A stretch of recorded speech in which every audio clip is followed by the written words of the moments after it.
Hello, friends. Very good evening. Welcome to another editorial session, and this is exclusively for UPSC. So, before that, యూపీఎస్సీకి ఇన్స్టిట్యూట్లో offer చేస్తున్న courses ఏమేమి ఉన్నాయో ఒకసారి చూద్దాం. For now the active course and the most popular flagship course is economy infinity. అన్నిటికంటే difficult ఏదైతే ఉంటుందో దాన్ని ఫస్ట్ స్టార్ట్ చేయడం నాకు మొదటి నుంచి అలవాటు.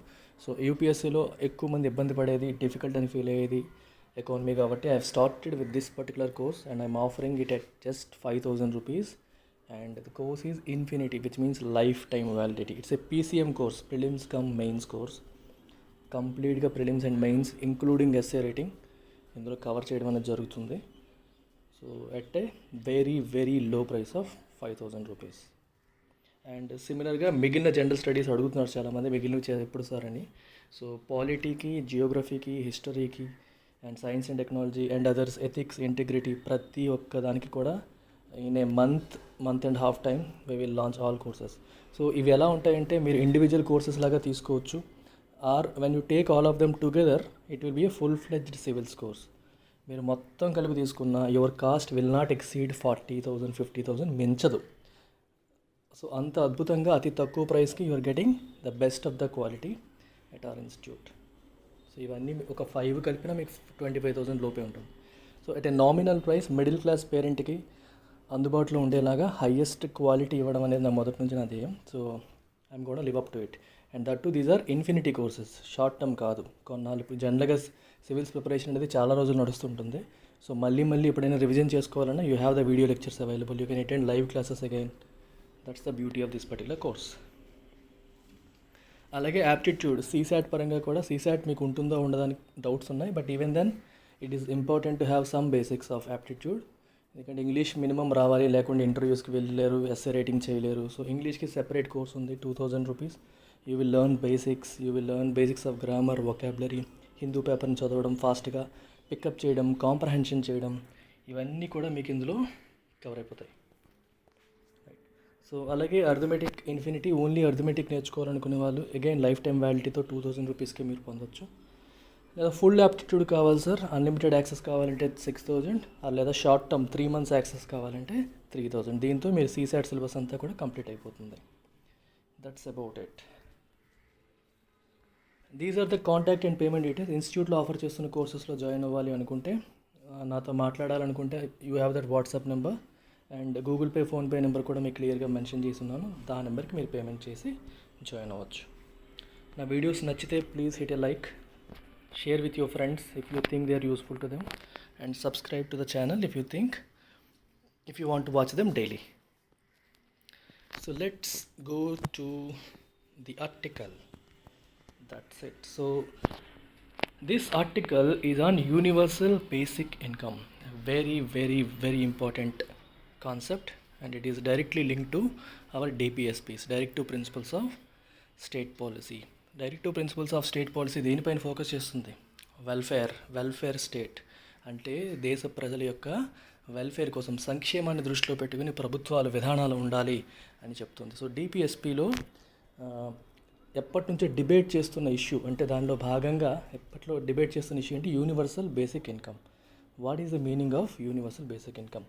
So before going through the editorial I would like to touch upon the concept universal basic income. నేను ఎన్నోసార్లు అంటాను, మీరు ఎకానమీ తీసుకోండి, పాలిటీ తీసుకోండి, ఏ సబ్జెక్ట్ అయినా మీరు ఇంగ్లీష్లో స్ట్రాంగ్గా ఉంటే చాలా ఈజీగా డీల్ చేయొచ్చు.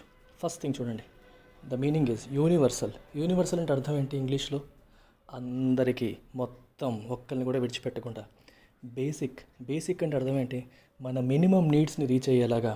ఇన్కమ్ అంటే ఆదాయం. అంటే దేశ ప్రజలందరికీ విత్ నో స్ట్రింగ్స్ అటాచ్డ్, డబ్బున్నవాడా, పేదవాడా, బిలో పవర్టీలైనా, ఎబవ్ పవర్టీలైనా అని ఏమీ లేకుండా, అంటే అంబానీకి, సురేష్కి, ఓకే, ఎటువంటి మనం ఆదాయంలో ఉన్నా సరే, ఎలాంటి పరిస్థితుల్లో ఉన్న వాళ్ళకైనా సరే అందరికీ ఒకేలాగా మినిమం బేసిక్ ఇన్కమ్ ఎంత వచ్చేలాగా చేయడమే యూనివర్సల్ బేసిక్ ఇన్కమ్ యొక్క ప్రధాన ఉద్దేశం. అంటే సంవత్సరానికి లేదా మంత్కి ఇంత money per head, irrespective of your financial position పంపించేయడమే. దీనివల్ల ఉపయోగం ఏంటి, ప్లస్ ఏంటి, మైనస్ ఏంటి, వీటన్నిటిని మనం ఆర్టికల్ చదువుతూ అర్థం చేసుకుందాం. ఓకేనా? It's time for a universal basic income programme in ఇండియాలో యూనివర్సల్ బేసిక్ ఇన్కమ్ ప్రోగ్రామ్ని ఇంప్లిమెంట్ చేయాల్సిన సమయం వచ్చేసింది. Providing unconditional regular pay cheques at least till the economy normalises is the need of the hour. రెగ్యులర్గా టైంకి ఎంత మనీ వచ్చేటట్టుగా ప్రభుత్వం చెయ్యాలి. అలా చేయడం అనేది at least till the economy normalises, economy తిరిగి నార్మల్ అయ్యేంత వరకు, అట్లీస్ట్ అంతవరకైనా సరే అలా చేయడం అనేది is the need of the hour. ప్రస్తుతానికి very important. That's the need we all have right now. The ongoing crisis is creating challenges. The ongoing crisis is creating challenges that could end up dividing society into pre and post COVID-19 days. ప్రస్తుతం ఉన్న crisis ఎలా ఉందంటే it is creating చాలా చేంజెస్ని create చేస్తుంది. That could end up dividing society into pre and post COVID-19 days. ఈ సొసైటీని before COVID-19, after COVID-19 అనుకునేలాగా మార్పులు తీసుకొస్తుంది. అంత దారుణంగా COVID-19 అనేది డిస్రప్ట్ చేస్తుంది సొసైటీని, పరిస్థితులన్నింటినీ పూర్తిగా మార్చేస్తుంది. These changes are also likely to exacerbate the novel challenges accompanying the fourth industrial revolution. ఇది చూడండి, COVID-19 వల్లే ప్రాబ్లమ్స్ వచ్చాయా, COVID-19 కంటే ముందే ప్రాబ్లమ్స్ ఉన్నాయా? This is another important concept. దీన్ని ఒకసారిగా అర్థం చేసుకునే ప్రయత్నం చేద్దాం. ఫోర్త్ ఇండస్ట్రియల్ రెవల్యూషన్ అంటే అర్థం ఏంటి? ఫోర్త్ ఇండస్ట్రియల్ రెవల్యూషన్లో ఏం జరిగింది చూడండి. ఇప్పుడు మనం అందరం కూడా మాట్లాడుతున్నప్పుడు దేని గురించి మాట్లాడుతాం? Gadgets, digital revolution. We're in the midst of digital revolution. Digital revolution అంటే అర్థం ఏంటి? Everything is going digital. మీరు చూస్తున్నారు ఇంటర్నెట్ ఆఫ్ థింగ్స్, వస్తువుల్ని కూడా ఇంటర్నెట్తో కంట్రోల్ చేసేలాగా. మనం అలెక్సా అని, సిరి అని, ఇప్పుడు మన అలెక్సా చూడండి, అమెజాన్ డివైసెస్ తీసుకొని మన వాయిస్ కంట్రోల్తో స్విచ్లు ఆన్ అవుతున్నాయి, వాయిస్ కంట్రోల్తో ఏమంటారు మన ఫ్యాన్లు ఆన్ అవుతున్నాయి. అలాగే వస్తువుల్ని వాయిస్తో, ఇంటర్నెట్తో మనం కంట్రోల్ చేసే పరిస్థితి వచ్చేసింది. దాన్ని ఇంటర్నెట్ ఆఫ్ థింగ్స్ అంటారు. అలాగే ఆర్టిఫిషియల్ ఇంటెలిజెన్స్, రోబోస్ వచ్చేస్తున్నాయి, హ్యూమనాయిడ్ రోబోస్ వచ్చేస్తున్నాయి. అంటే మనుషులు చేసే ప్రతి పనిని కూడా అవి చేస్తున్నాయి. వీటితో పాటు మనిషి థింక్ చేసేలాగా అవి థింక్ చేస్తున్నాయి. అంటే హ్యూమన్ బ్రెయిన్ రెప్లికేట్ చేయడానికి ప్రయత్నాలు జరుగుతున్నాయి. ఒక రోబోకి సౌదీ అరేబియాలో పౌరసత్వం కూడా ఇచ్చారు. ఒక రోబో చెస్ ఆడుతుంది అంటే దానికి స్టార్టింగ్లో కొంత ప్రోగ్రామ్ వెళ్తుంది, కానీ ఆడుతూ అది పికప్ చేసుకుంటుంది. Like human does, it is also picking up. So ఈ అలాగే big data, analytics, artificial intelligence, internet of things, these are part of fourth industrial revolution. So దీనిలో భాగంగా ఏం జరుగుతుంది? ఆటోమేషన్ అంటే అర్థం ఏంటి? చాలా విషయాలకి మనిషి అవసరం లేకుండా మెషిన్తోనే చేయగలిగే టెక్నాలజీస్ వచ్చేస్తున్నాయి. మెషిన్ లెర్నింగ్ అంటారు.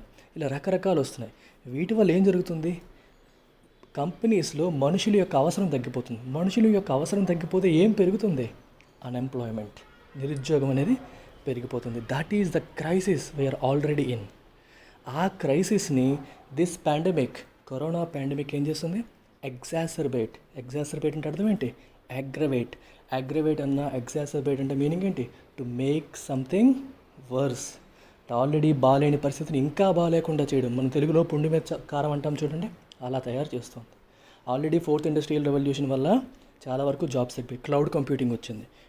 ఈ రకరకాల టెక్నాలజీస్, వీటి వల్ల ఏమవుతుందంటే చాలా నార్మల్ జాబ్స్ అనేవి కట్ అయిపోతున్నాయి. ఇప్పుడు రిసెప్షన్ కానీ, టెలిఫోన్ ఆపరేటర్స్ కానీ ఇవన్నీ తగ్గిపోతాయి చాలా వరకు. అక్కడ వాయిస్ కంట్రోల్ ఒక ప్రోగ్రామ్ రన్ చేస్తారు, అదే ఆన్సర్ చేస్తుంది. సో మనుషులు మనక్కర్లా. సో చాలా వరకు మనుషులు అవసరం లేకుండా పనులు అయిపోతాయి. మనుషులు అవసరం లేకుండా పనులు అయిపోవడం వల్ల ఉద్యోగాలు తగ్గిపోవడం వల్ల నిరుద్యోగం పెరుగుతుంది. నిరుద్యోగం పెరగడం వల్ల హంగర్ పెరుగుతుంది, ఆకలి చావులు పెరిగే అవకాశాలు ఉంటాయి. ఇవన్నీ ఒకదానికొకటి ఇంటర్లింక్డ్. ఫోర్త్ ఇండస్ట్రియల్ రెవల్యూషన్లోనే ఇన్ని ప్రాబ్లమ్స్ వస్తుంటే, అంటే ప్లస్లు అవుతున్నాయి, మైనస్లు అవుతున్నాయి. దీనికి పుండు మీద కారం చల్లినట్టుగా, దెబ్బ మీద దెబ్బ పడినట్టుగా ఈ పాండమిక్ వచ్చింది, COVID-19 వచ్చింది. సో అది ఇంకొంచెం దాన్ని ఎగ్జాసర్బేట్ చేస్తుంది, అగ్రవేట్ చేస్తుంది అని అర్థం. Today disruptive technologies like artificial intelligence are ushering in productivity gains that we have never seen before. మన లైఫ్లో ఎప్పుడూ చూడనటువంటి ప్రొడక్టివిటీ గెయిన్స్ అని మనం ఈ ఆర్టిఫిషియల్ ఇంటెలిజెన్స్ లాంటి టెక్నాలజీస్ వల్ల చూస్తున్నాం. యాక్చువల్గా అషరింగ్ అంటే బ్రింగింగ్ ఇన్, అవన్నీ తీసుకొస్తున్నాయి, మనం చూస్తున్నాం అలాంటివన్నీ. They are also steadily reducing human capital requirement. అర్థమవుతుందా? హ్యూమన్ క్యాపిటల్ అంటే మనుషులపైన పెట్టాల్సిన ఇన్వెస్ట్మెంట్ అనేది తగ్గించేస్తున్నాయి. Making jobs a premium. Job అనేది మినిమం అన్నట్టుగా లేకుండా అయిపోయింది. అంటే కంపెనీస్కి ఏంటంటే ఫస్ట్ ఇంతమందిని పెట్టాలని ఆలోచన లేదు, ఎంతవరకు ఆటోమేట్ చేయాలి అంతవరకు ఆటోమేట్ చేసేస్తున్నారు. ఓకే, కొంచెం ప్రీమియం లెవెల్ మెషిన్స్ చేయలేవు, మనిషి ఉండాలి అన్నప్పుడు మాత్రమే మనుషులు అవసరం అవుతున్నారు. సో జాబ్ అనేది బేసిక్ నెసెసిటీ అనే పరిస్థితి మారిపోయి ఓన్లీ ప్రీమియం నెసెసిటీకి మాత్రమే, అంటే అవసరం అయితే మాత్రమే మనిషిని ఎంప్లాయ్ చేయాలి. లేకపోతే వీలైనంత వరకు మెషిన్స్తో కానిచ్చే ఆర్టిఫిషియల్ ఇంటెలిజెన్స్ లాంటి టెక్నాలజీస్ని వాడుకుంటూ కాస్ట్ని తగ్గించే కార్యక్రమాల్లో కంపెనీస్ ఉన్నాయి. ఎందుకంటే కొత్త టెక్నాలజీస్ అందుబాటులోకి వచ్చేసాయి. Then why not use them? వాళ్ళ ప్రొడక్టివిటీ ఇంప్రూవ్ అవుతుంది, కాస్ట్లు తగ్గుతాయి. కంపెనీస్ పరంగా ఆలోచన విధానం అలా ఉందన్నమాట. A microcosm of these trends can be seen in Silicon Valley. Microcosm అంటే అర్థం ఏంటి? Microcosm is nothing but a miniature version of something big. మీకు సింపుల్ ఎగ్జాంపుల్ చెప్తాను. బడ్జెట్ ఉంది, ఇండియా కంట్రీ యొక్క బడ్జెట్ వేసినప్పుడు ఏం చేస్తారు? రెవెన్యూ రిసీప్ట్స్ ఏంటి, ట్యాక్స్ రిసీప్ట్స్, ఏంటి నుంచి ఎంత ఆదాయం వచ్చింది, అలాగే ఏ రంగానికి ఎంత కేటాయించారు, ఖర్చులు ఎటువైపు, ఆదాయం ఎటువైపు నుంచి వస్తుంది. దానికి మైక్రోకాజం ఏంటి? మంత్ బిగినింగ్లో మన అమ్మానాన్నలు వేసుకునే బడ్జెట్. నాన్నగారికి ఆదాయం ఎంత వచ్చింది, ఇంట్లో ఖర్చులు ఏంటి, కూరగాయలకి ఏంటి, రైస్కి ఏంటి, ట్రాన్స్పోర్ట్కి ఏంటి, చదువుకి ఏంటి, ఇవన్నీ వేసుకుంటాం కదా. అలాగే దేశానికి పెద్ద పెద్ద సెక్టార్స్ వేసినట్టుగా మన ఇళ్ళల్లో రకరకాల వాటికి మనం ఖర్చులు వేసుకుంటాం. So you can say monthly budget planning by your father is like a microcosm, or annual budget planning by your father is like a microcosm of the budget analysis by the country finance minister. అలా అనుకోవచ్చు. Microcosm అంటే ఒక miniature version, అంటే ఒక smaller version that represent something big. ఒక దేశం ప్రపంచం మొత్తం జరుగుతున్న ఒక ట్రెండ్ని ఒక దగ్గర మాత్రమే మనం చూడగలిగితే, and that is a microcosm. అలాగే సిలికాన్ వ్యాలీ అనేది ఎక్కడ ఉంది? యూఎస్లో. సో యూఎస్లో మోస్ట్ అడ్వాన్స్డ్ టెక్ కంపెనీస్ అన్నీ ఉన్న ప్లేసే సిలికాన్ వ్యాలీ. సో సిలికాన్ వ్యాలీలో ఏం జరుగుతుందో మనకు చూస్తే ప్రపంచం మొత్తం ఏం జరుగుతుందో తెలుస్తుంది. సో ఈ microcosm of these trends can be seen in Silicon Valley. The region is home to 5 of the world's 8 most valuable companies. వరల్డ్లో ఉన్న 8 మోస్ట్ వాల్యుబుల్ కంపెనీస్లో 5 కంపెనీస్ అక్కడే ఉన్నాయి.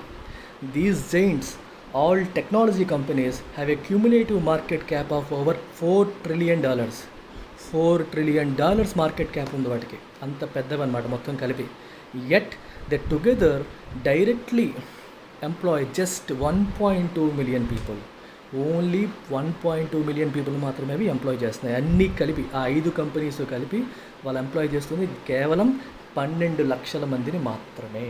అంటే ప్రపంచంలో టాప్ 8లో ఉన్న 5 కంపెనీస్ ఎంప్లాయ్ చేస్తుంది కేవలం 12 లక్షల మందిని మాత్రమే. అంటే దాన్ని బట్టి ఏమర్థమవుతుంది? మనుషుల అవసరం లేకుండానే సంపద సృష్టించవచ్చు టెక్నాలజీ ద్వారా. అలా అవుతున్నప్పుడు ఏమవుతుంది? హ్యూమన్ నీడ్ ఉండదు. ఈ ఒక పని చేయడానికి మనిషి అవసరం లేకుండా పనులు అయిపోతున్నప్పుడు ఏమవుతుంది? నిరుద్యోగులు పెరిగిపోతారు.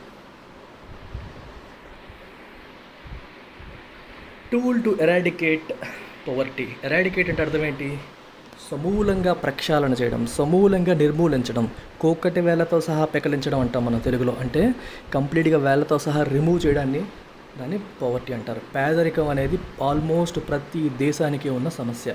Poverty is a very very very important concept for UPSC aspirants. ఎందుకంటే మీరు రేపొద్దున గవర్నమెంట్లో భాగమైన తర్వాత, అడ్మినిస్ట్రేటర్ అయిన తర్వాత ఎక్కువగా గవర్నమెంట్ ఫోకస్ చేసేది వెల్ఫేర్ స్కీమ్స్, సంక్షేమ పథకాలు. ప్రతి ఒక్కరు కూడా పూర్ పీపుల్ని దృష్టిలో పెట్టుకుని ఉంటాయి. సో పవర్టీ కాన్సెప్ట్ని, ఇండియాలో పూర్ పరిస్థితి ఎలా ఉంది అనే కాన్సెప్ట్స్ని అర్థం చేసుకోవడం అనేది వెరీ వెరీ ఇంపార్టెంట్. సో ఈ పవర్టీ ఎరాడికేషన్ ఎలా జరుగుతుంది, ఎలా చెయ్యాలి అని చెప్పి ప్రతి వాళ్ళు కూడా గవర్నమెంట్ వచ్చినప్పుడల్లా మేము పేదరికాన్ని నిర్మూలిస్తాం అంటారు. అందుకోసం వాళ్ళు చేస్తున్న పనులు ఏంటి? ఇప్పుడు మన కంట్రీలో ఏం జరుగుతున్నాయి? మన్రేగా తీసుకోండి, సంవత్సరానికి కనీసం 100 పని దినాలు అందించాలి అనేది దాని ధ్యేయం. అలాగే రాష్ట్ర ప్రభుత్వాలు చూడండి, డైరెక్ట్ క్యాష్ ట్రాన్స్ఫర్ స్కీమ్స్, లేకపోతే మనకి పూర్కి మనకి రైతులకి ఇంత మనీ పంపిస్తున్నారు. అలాగే వృద్ధాప్య పెన్షన్స్ ఇస్తారు, వితంతు పెన్షన్స్ ఇస్తారు. ఇవన్నీ కూడా డైరెక్ట్ క్యాష్ ట్రాన్స్ఫర్ స్కీమ్స్. ఇలా చాలా రకాలుగా పేదరికంలో ఉన్న వాళ్ళకి, అవసరంలో ఉన్న వాళ్ళకి ఆదుకునే ప్రయత్నాలు ప్రభుత్వాలు ఆల్రెడీ చేస్తున్నాయి. దెన్ యూనివర్సల్ బేసిక్ ఇన్కమ్ ఏం చేస్తుందో చూద్దాం.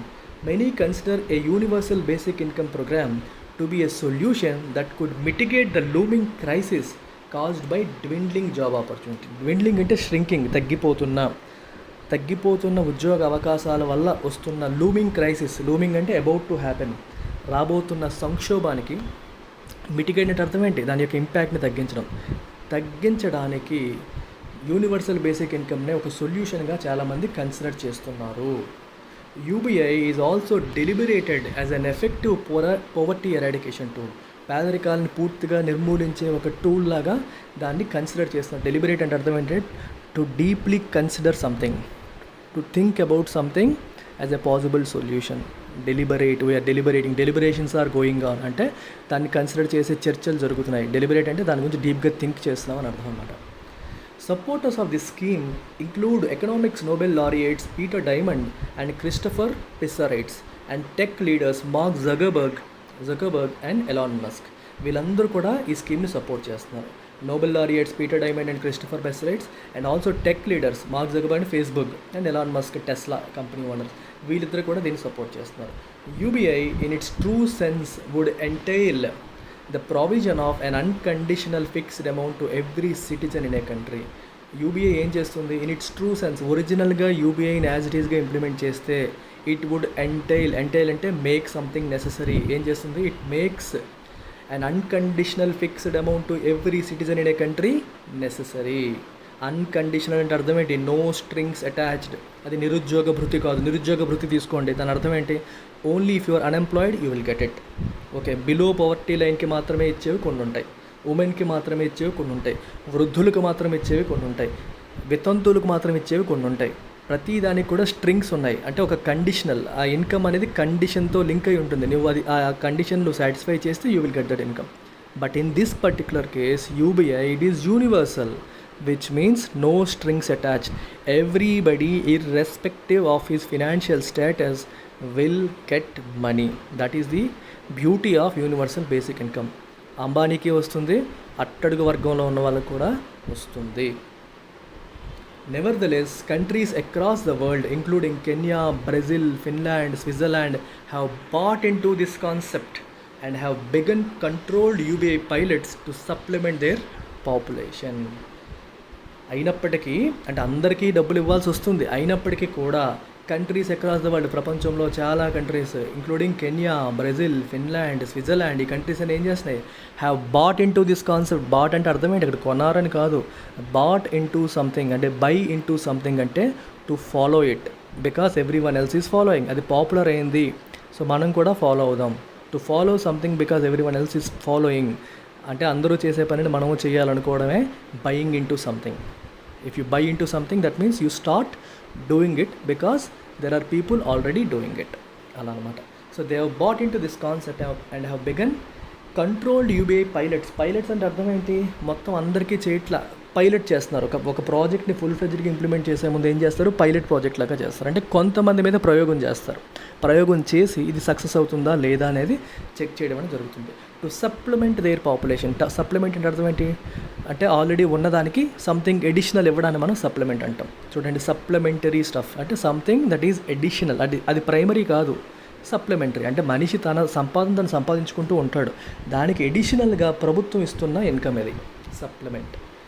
India's huge capacity and infrastructure building requirements will support plenty of hands in the foreseeable future.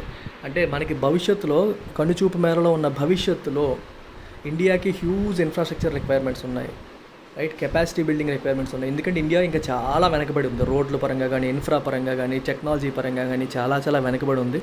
Developed కంట్రీస్తో if you have to get on par with developed countries, India ఇంకా achieve చేయాల్సింది చాలా ఉంది.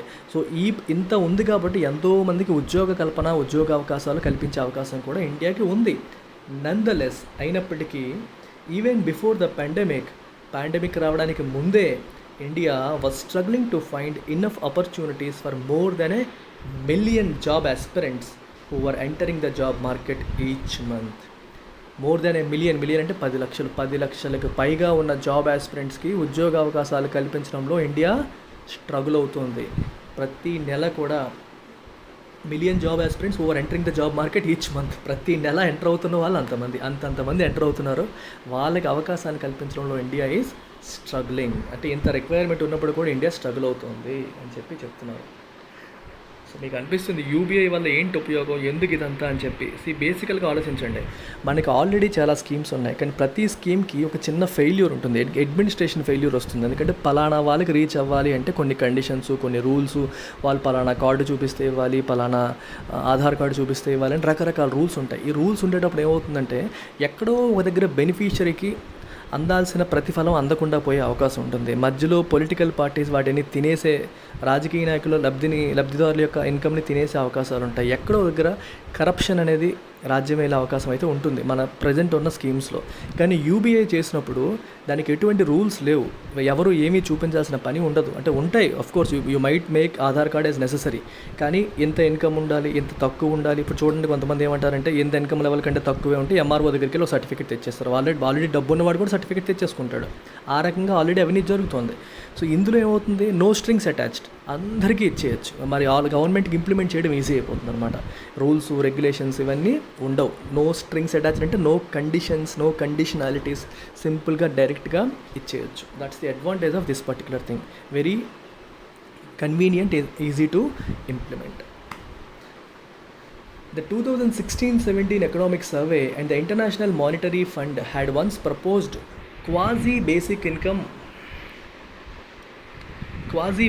income schemes that leave out the well-off top quartile of the population as an effective means of alleviating poverty and hunger. 2016-17 సంవత్సరంలో వచ్చిన economic survey మరియు international monetary fund, ప్రపంచ ద్రవ్య నిధి, వీళ్ళు ఏం చేశారు, హ్యాడ్ వన్స్ ప్రపోజ్ చేశారు. ఏంటి ప్రపోజ్ చేశారు, quasi basic income schemes. Quasi అంటే సీమింగ్లీ సిమిలర్, అంటే దాని లాంటిది, బేసిక్ ఇన్కమ్ స్కీమ్ లాంటి వాటిని వాళ్ళు ప్రపోజ్ చేశారు. సో మీరు ఒకసారి చూడండి, క్వాజీ బేసిక్ ఇన్కమ్ అంటే అర్థం ఏంటంటే, క్వాజీ పదాన్ని ఎలా అర్థం చేసుకోవాలో చెప్తాను. మీకు ట్రైబ్యునల్స్ ఉంటాయి, let's say Krishna river water tribunal. ఆ ట్రైబ్యునల్ యొక్క ఉద్దేశం ఏంటి, జనరల్గా ఎవరికైనా రెండు రాష్ట్రాల మధ్య ఇష్యూస్ వస్తే ఎక్కడికి వెళ్ళాలి, డైరెక్ట్గా సుప్రీంకోర్టుకి వెళ్తారు.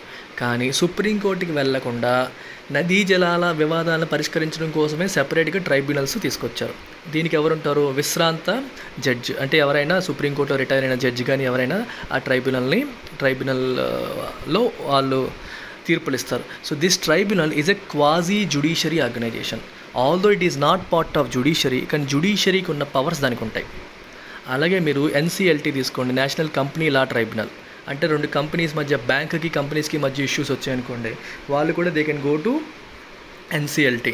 సో అలాంటి వ్యవహారాలు వాళ్ళు తీర్పునిస్తారు. Again it has quasi judiciary అంటే జ్యుడిషియరీకి ఉన్న పవర్స్ వాళ్ళకు ఉంటాయి.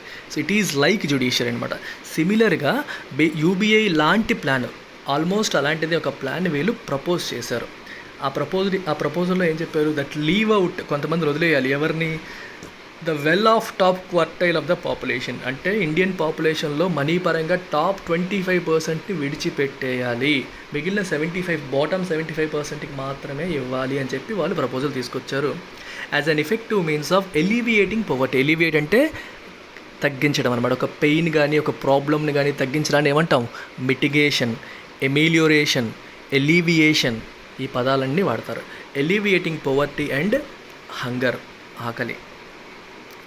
The fiscal cost of a UBI pegged at rupees 7,620 at 75% universality was 4.9% of the GDP. చూడండి, 75% యూనివర్సాలిటీ అంటే అర్థం ఏంటి, although it is not 100% universal. UBI అంటే 100% యూనివర్సల్ అయి ఉండాలి, కానీ 75% యూనివర్సాలిటీ ఉంది. అంటే బాటమ్ 75% మెంబర్స్కి మాత్రమే ఇన్కమ్ ఇవ్వాలి, మినిమం బేసిక్ ఇన్కమ్ ఇవ్వాలని చెప్పారు. అప్పుడు వాళ్ళు చేసిన క్యాలిక్యులేషన్ ప్రకారం పర్ హెడ్ ఎంత వస్తుంది, రూపీస్ 7,620 వస్తుంది. అలా లెక్క వేస్తే that was 4.9% of the GDP. జీడిపిలో 4.9% అదే ఉందన్నమాట. A UBI on par with the numbers suggested by the economic survey could lead to targeted household incomes increasing by almost 40,000 per annum, since the average Indian household size is approximately 5. యావరేజ్గా Indian హౌస్హోల్డ్లో 5 ఉంటారు కాబట్టి 5 × 7,620 వేస్తే అప్రాక్సిమేట్గా 40,000 రూపాయలు per Yanam, సంవత్సరానికి 40,000 రూపాయలు ఆదాయం ప్రతి కుటుంబానికి వస్తుంది అని చెప్పి క్యాలిక్యులేట్ చేశారు. The political will was nonetheless lukewarm. Political will అంటే రాజకీయ నాయకుల యొక్క విల్లింగ్నెస్, అది చేయడంలో వాళ్ళకి విల్లింగ్నెస్ ఉందా అంటే it was lukewarm. Lukewarm అంటే టెపిడ్, TEPID, టెపిడ్ అన్న. లూక్ వామ్ అంటే అర్థం ఏంటి, నాట్ సో ఎంతూజియాస్టిక్, అంటే షోయింగ్ లిటిల్ ఎంతూజియాజం, ఎక్కువగా ఎంతూజియాజం చూపించకపోవడం, ఇంట్రెస్ట్ చూపించకపోవడం. అర్థమవుతుంది, ఎక్కువగా ఇంట్రెస్ట్ చూపించట్లేదు because of the cost involve. ఎందుకంటే చాలా ఎక్కువ కాస్ట్లీ వ్యవహారం, అది తక్కువ ఖర్చుతో అయ్యేది కాదు, చాలా ఎక్కువ కాస్ట్లు అందులో ఇన్వాల్వ్ అయి ఉన్నాయి కాబట్టి పొలిటీషియన్స్ దీనిపైన ఎక్కువగా ఇంట్రెస్ట్ చూపలేదు. Requirements to trim requirements to trim some of the existing subsidies to balance the resultant deficit were also difficult political minefields for the then government. So the proposition was finally shelved. So దీని అర్థం చూసుకోండి ఏం చెప్పారు.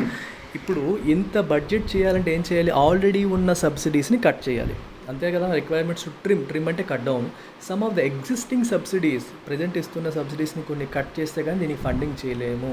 To balance the resultant deficit, దీనివల్ల వచ్చే కొరతని డెఫిసిట్ని balance చేయడం కోసం అలా చేయాల్సి వస్తుంది.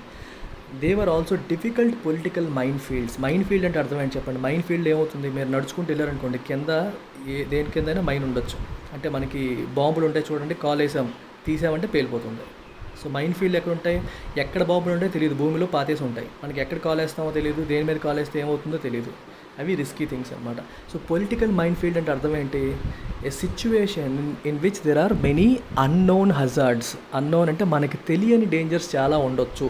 ఓకే, బాగానే ఉందని ఎంటర్ అయిపోతాం, కానీ మనకు తెలియకుండా చాలా డేంజర్స్ బయటపడే అవకాశం ఉంటుంది అని చెప్పి ఆలోచిస్తారు అనమాట. There were also many political mine fields for the then government. అప్పటికున్న గవర్నమెంట్, అప్పుడు ఎవరున్నారు, నరేంద్ర మోదీ గవర్నమెంట్ ఉంది 16-17 కాబట్టి. సో ఇవన్నీ ఆలోచించి ఏం చేశారు, సో ద ప్రపోజిషన్ అంటే the scheme or plan was finally shelved, బొట్లో పడేశారు. అది యాక్చువల్గా ఇంప్లిమెంట్ చేయలేదు. 2016-17 సంవత్సరంలో ఎకనామిక్ సర్వే సజెస్ట్ చేసింది, ఐఎంఎఫ్ ప్రపోజ్ చేశారు, క్యాల్కులేషన్స్ చేశారు, కానీ దానివల్ల ఎన్నో మనం ఎక్స్పెక్ట్ చేయని ప్రాబ్లమ్స్ రావచ్చు అనే భయంతో వాళ్ళు అప్పుడు ఆపేశారు. అయితే ఇప్పుడు పరిస్థితి ఏంటి, different times. The times now are very different. IMF has projected global growth in 2020 to be -3%. 2020లో గ్లోబల్ గ్రోత్ని ఐఎంఎఫ్ -3% కింద ప్రొజెక్ట్ చేసింది. అంటే వరల్డ్ వైడ్ ఎకానమీ అనేది ముందుకు వెళ్ళట్లా, వెనక్కి వెళ్తుంది ఈ సంవత్సరం. The worst since the great depression. Great depression 1929లో వచ్చింది. అప్పటి తర్వాత ఇదే వర్స్ట్. మధ్యలో ఎప్పుడు ఇంత దారుణాన్ని మనం చూడలేదు. ఈవెన్ 2008-9 ఫినాన్షియల్ క్రైసిస్ కూడా ఇంత దారుణంగా లేదు. India is projected to grow at 1.9%. ఇండియాకు గ్రోత్ ఓన్లీ 1.9% ఉండబోతుంది. The US economy is expected to fall by 5.9%. US economy on the other hand contract అవుతుంది, గ్రోత్ లేదు, డిసిలరేట్ అవుతుంది, 5.9% పడిపోబోతుంది. The unemployment rate and unemployment claims in the US since President Donald Trump declared a national emergency is the highest since the Great Depression. Great Depression తర్వాత ఇదే highest unemployment rate, unemployment claims కూడా. Unemployment claims అంటే అమెరికాలో నిరుద్యోగ భృతి ఉంటుంది. If you're unemployed, మీకు job లేదనుకోండి, you can claim a certain amount of money from the government వాళ్ళకి పే చేస్తుంది అనమాట. సో దాన్ని బట్టి ఎంత నిరుద్యోగం ఉందని చెప్పి వాళ్ళు ఎస్టిమేషన్ వేసుకుంటారు. Unfortunately India does not even have comparable data. Compare చేయడానికి ఇండియా దగ్గర డేటా కూడా లేదు, ఎందుకంటే మనం సరిగ్గా మెజర్ చేయట్లేదు అన్ఎంప్లాయ్మెంట్ని. Lockdowns in some format are expected to be the నామ్ till the arrival of a vaccine. Vaccine వచ్చేంత వరకు కూడా ఏదో ఒక ఫార్మాట్లో ఎంతో కొంత లాక్డౌన్ చేయాల్సి వస్తుంది, తప్పదు. With almost 90% of India's work force in the informal sector without minimum wages or social security, micro level circumstances will be worse in India than anywhere else. ఇండియాలో 90% ఆఫ్ ద వర్క్ ఫోర్స్ ఎక్కడ, informal సెక్టర్లో ఉంది. అసంఘటిత రంగం అంటారు. Informal sector అంటే అర్థం ఏంటి, ఇన్ఫార్మల్. ఫార్మల్ సెక్టర్ అంటే something that is in the tax bracket of the company. అంటే గవర్నమెంట్కి ఇన్కమ్ ట్యాక్స్ పే చేస్తున్న వాళ్ళు, సోషల్ సెక్యూరిటీ నెట్ ఉన్నవాళ్ళు. అంటే ఇప్పుడు కంపెనీస్ ఏం చేస్తాయి, వాళ్ళకి పిఎఫ్ కానీ, లేకపోతే ఇన్సూరెన్స్ ప్రొవైడ్ చేయడం కానీ, యాక్సిడెంటల్ ఇన్సూరెన్స్ కానీ, ఇలా రకరకాలు గ్రాట్యుటీ, రిటైర్మెంట్ బెనిఫిట్స్ ఇలా చాలా ప్రొవైడ్ చేస్తూ ఉంటాయి ఇన్కమ్ ట్యాక్స్ పరిధిలో ఉన్న కంపెనీస్కి. ఇక మిగిలిన వారికి ఇన్ఫార్మల్ సెక్టర్లో ఉన్నప్పుడు డైలీ వేజెస్ అనమాట, రోజుకి ఎంత అని ఇచ్చేయడమే. సో వాళ్ళు ఏం చేస్తారు, వాళ్ళు ఏ రోజు రోజు ఖర్చు పెట్టేయడం, సేవింగ్స్ చేసుకోకపోవడం, ఫ్యూచర్ గురించి ఆలోచించకపోవడం, ఇన్సూరెన్స్ అనే దాని కాన్సెప్ట్ మీద అవగాహన లేకపోవడం వల్ల సడన్గా ఏదన్నా అనుకోని విపత్తులు వచ్చినప్పుడు, ప్రాబ్లమ్స్ వచ్చినప్పుడు, ఆరోగ్య పరిస్థితులు తలెత్తినప్పుడు హ్యాండిల్ చేయలేక సఫర్ అవుతూ ఉంటారు. సో ఇండియాలో పరిస్థితి అమెరికాతో కంపేర్ చేస్తే ఇంకా దారుణంగానే ఉంటుంది, కాకపోతే డేటా లేదు మన దగ్గర, అదే తేడా. Micro level circumstances will be worse in India than anywhere else. The frequent sight of several thousands of migrant laborers undertaking perilous and dangerous journeys on foot in inhumane conditions. The మనుషులు ఉండగలిగే పరిస్థితులు కాదవి. Is a disgraceful blight on India. Blight అనేది యాక్చువల్గా 2 meanings ఉంటాయి. Blight అంటే it's a disease. ప్లాంట్స్కి వచ్చే కొన్ని చూడండి ఆకుల మీద మచ్చలు అయిపోతూ ఉంటాయి, ఆ డిసీజ్ని బ్లైట్ అంటారు. అలాగే అర్థం చేసుకోండి, ఇండియా మీద ఒక మచ్చ, ఇండియా ఇమేజ్ మీద ఒక మచ్చ, ఒక చెరగని మచ్చలాగా అయిపోతుంది. అంటే ఒక ఇండియన్ మైగ్రెంట్ వర్కర్స్ చెప్పులు కూడా లేకుండా కాళ్ళ మీద రక్తంతో వాళ్ళు సఫర్ అవుతూ పడుతున్న బాధ అనేది ఇండియాకి ఉన్న ఇమేజ్ని, ఇండియా మీద ఉన్న అభిప్రాయాన్ని మీద ఒక మచ్చగా మారిపోతుంది. One way to ensure their sustenance throughout these trying times is the introduction of unconditional regular paychecks at maximum universality, at least till the economy normalizes. Economy మళ్ళీ నార్మల్ అయ్యేంత వరకు, అట్లీస్ట్ అంతవరకైనా మ్యాక్సిమం పాసిబుల్ యూనివర్సాలిటీతో. అంటే అర్థం ఏంటి, ఎంతమందికి వీలైతే, అంటే 75%, 80%, 90%, ఎంతమందికి వీలైతే అంతమందికి వాళ్ళకి రెగ్యులర్ ఇంటర్వెల్స్లో కొంత ఇన్కమ్ పే చేయాలి. పే చేస్తేనే కొంతలో కొంత వాళ్ళకి మనం కాపాడిన వాళ్ళం అవుతాం. Will ensure their sustenance. Sustenance అంటే అర్థం ఏంటి, సస్టైన్ అంటే to be able to continue. If you are able to sustain, for example Virat Kohli cricket ఆడుతున్నాడు, వరుస పెట్టి బాగా ఆడుతున్నాడు. Can he sustain this form అంటారు. అంటే ఈ ఫామ్ అలా కంటిన్యూ చేయగలుగుతాడా లేదా. సస్టైన్ అంటే to continue what you are doing today. And ఈరోజు 3 పూట్ల తింటున్నారు అనుకోండి, అది కంటిన్యూ చేయగలగడం, సస్టైన్ చేయగలగడం, సస్టెనెన్స్. అది ఎన్ష్యూర్ చేయడానికి throughout these trying times. Trying అంటే అర్థం ఏంటి, డిఫికల్ట్ టైమ్స్, ట్రబుల్డ్ టైమ్స్. మీకు చెప్తాను చాలాసార్లు, ట్రయల్ అనే పదం చాలా ఇంపార్టెంట్. TRIAL, ట్రయల్ అంటే అర్థం ఏంటి, డిఫికల్ట్ టైమ్స్, ట్రబుల్ అని అర్థం. ట్రయల్కి ఇంకో మీనింగ్ ఏంటి, లీగల్ ట్రయల్ అంటారు, విచారణ, కోర్టు విచారణ అంటారు చూడండి, దాన్ని న్యాయ విచారణని లీగల్ ట్రయల్ అంటాం. అలాగే ట్రయల్ అంటే డిఫికల్ట్ టైమ్స్. ట్రయల్ అంటే పరీక్షించడం, ప్రయత్నించడం, ఆ మీనింగ్ కూడా ఉంది. సో 3 మీనింగ్స్ ఉన్నాయి ట్రయల్కి. ట్రయింగ్ టైమ్స్ అంటే difficult times, trouble times. Is the introduction of unconditional regular pay cheques at maximum universality, at least till the economy normal అయ్యేంత వరకు కనీసం వాళ్ళకి రెగ్యులర్గా ఇవి అందేలాగా చేయాలి. If universal basic income ever had a time, it is now. Universal basic ఇన్కమ్కి ఎప్పుడైనా టైం వచ్చింది అంటే అది ఇదే, ఇప్పుడే చేయాలి. ఎలాంటి పరిస్థితులు మళ్ళీ మనం చూడలేం. ఇలాంటప్పుడు గవర్నమెంట్ ఇలాంటి స్కీమ్ని ఇంప్లిమెంట్ చేయకపోతే ఇంకెప్పుడు చేస్తుంది అనేది. సో ఆర్టికల్ రాసింది Anil K Antony, is the convener of INC, Indian National Congress, Kerala digital media, national coordinator of PINDIA.org. That's about it. So very important universal basic scheme అనేది కాన్సెప్ట్ చాలా ఇంపార్టెంట్. ఈవెన్ అమెరికాలో కూడా దీని గురించి మాట్లాడుతున్నారు, ఇండియాలో మాట్లాడుతున్నారు, చాలా చోట పైలట్ ప్రాజెక్ట్స్ అనేవి ఇంప్లిమెంట్ చేయడం జరుగుతుంది. సో ఒక మెయిన్స్ టాపిక్ ఇది, ప్రిలిమ్స్ టాపిక్ అని కాదు, you can take it as a mains topic. General ఎస్ఏలో రావచ్చు, ఎకానమీలో రావచ్చు. Very very important. ఇది రాసేటప్పుడు మనం DPSPస్ని కూడా లింక్ చేసి, డైరెక్టివ్ ప్రిన్సిపల్స్ ఆఫ్ స్టేట్ పాలసీలో కూడా వెల్ఫేర్ స్కీమ్స్ గురించి రాసిన డిఫరెంట్ ఆర్టికల్స్ని మెన్షన్ చేస్తూ రాస్తే అందంగా ఉంటుంది. Right, that's about it guys. Thank you very much.